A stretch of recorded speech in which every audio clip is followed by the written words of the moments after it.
The Gaza National Bank was destroyed by an Israeli airstrike on Sunday as fighting continues in Israel and Gaza.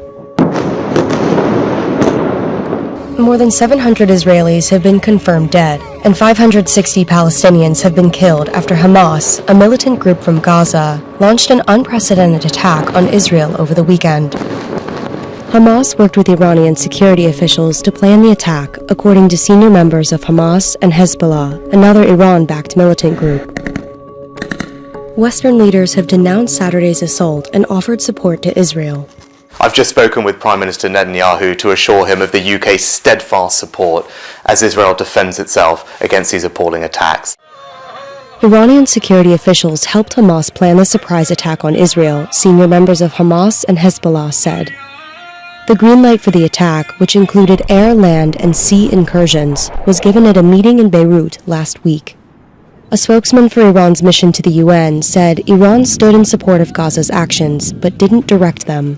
Hamas is considered a proxy group of Iran. The exact nature of how much Hamas is being led by Iran has always been unclear. But of course, they receive a lot of their funding from Iran, a lot of their training from Iran, and a lot of their weapons from Iran. That is according to Israeli officials here in Israel. The planning for the operation began in August, according to senior members of Hamas and Hezbollah. The direct Iranian involvement could raise the risk of a broader conflict in the Middle East. U.S. officials say they haven't seen evidence of Tehran's involvement. On Sunday, more than 250 people were found dead at a music festival in Israel, according to Israeli state broadcaster Khan. Israeli Prime Minister Benjamin Netanyahu appointed a general to coordinate search efforts for captured and missing Israelis. The mother of a missing woman described a phone call from her daughter during the attack. At 10 o'clock, she called us and said, "Mommy, we were bombed. They shot at us. The car was shot. We cannot drive. Everybody here is hurt."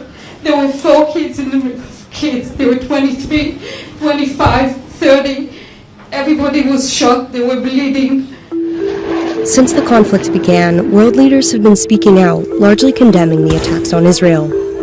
The United States said it would send additional military assistance to Israel, including equipment and weaponry. The U.S. also plans to move a carrier strike group closer to Israel's shores and Air Force jet fighter squadrons towards its skies.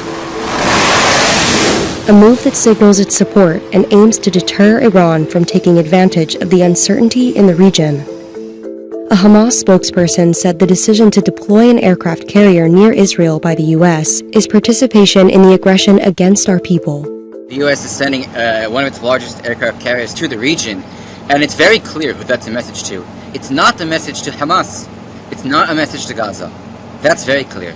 It's most likely, of course, they do not say this publicly, this is a message to Hezbollah in Lebanon. The biggest fear in Israel, really, is that Hezbollah, which is a militant group far stronger than Hamas, has the means to really wreak havoc in Israel, that they could enter this war any day.